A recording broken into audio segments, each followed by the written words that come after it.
MD Salman Mahmud আপনি লিখেছেন, অনেক পুরুষ স্টেনলেস স্টিল, লোহা বা এরূপ অন্য ধাতুর তৈরি আংটি ব্যবহার করে থাকে যা রূপার নয়। এ ধরনের আংটি ব্যবহারের বিধান কি?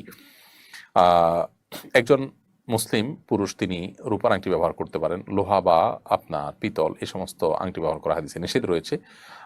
লোহা এটা জাহান্নামীদেরকে পরানো হবে, কোনো মুসলমান সেটাকে তার অলঙ্কার হিসাবে ব্যবহার করবে না। এবং আরও নানা কারণে নবী সাল্লাল্লাহু আলাইহি ওয়াসাল্লাম এই ব্যক্তির হাতে এগুলো দেখে তাকে নিষেধ করেছেন এগুলো পড়তে। এই জন্য রূপার আংটি পুরুষ পড়তে পারেন।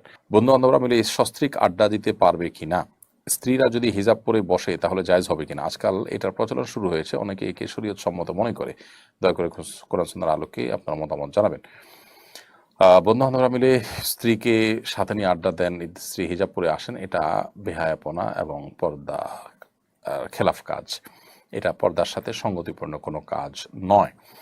কারণ আপনার স্ত্রী পরপুরুষের সামনে আসবেন, বসবেন, কথা বলবেন। এই যে কথা বলবেন, এই কথাটা নিশ্চয়ই একটু কোমল, একটু সুন্দরভাবে অন্যের সাথে কথা বলার চেষ্টা করবেন। এটাই পর্দার খেলাফ। আল্লাহর কোরআন কারিমে কিন্তু পরিষ্কারভাবে মেয়েদের কথা প্রসঙ্গে বলে দিয়েছেন যে তারা ফাহল্লা তাখদা'না বিল কওল, তারা কিন্তু কথাকে কোমল করে বলবে না পরপুরুষের সাথে যদি কথা বলতে হয়।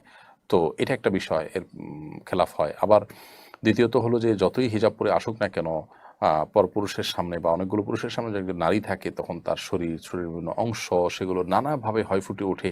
আর না হলে এভাবে যে মিশ্রণ, এটির ফলে আপনার নানাবিধ ফিতনার দুয়ার উন্মুক্ত করেন। নবী করিম সাল্লাল্লাহু আলাইহি সাল্লামের মজলিসে এমনকি নামাজেও যদি মহিলারা আসতেন তারা আলাদা দাঁড়াতেন, পুরুষদের সাথে মিশ্রিতভাবে দাঁড়াতেন না, এবং পুরুষদের সাথে মিশ্রিত হয়ে নবী সাল্লাল্লাহু আলাইহি ওয়াসাল্লাম মজলিসে পর্যন্ত বসতেন না। নবী সাল্লাল্লাহু আলাইহি ওয়াসাল্লাম মজলিসে সাহাবীদের সাথে যদি বসা না যায় তাহলে বন্ধুদের সাথে বসার চিন্তা করতেই করা যেতে পারে।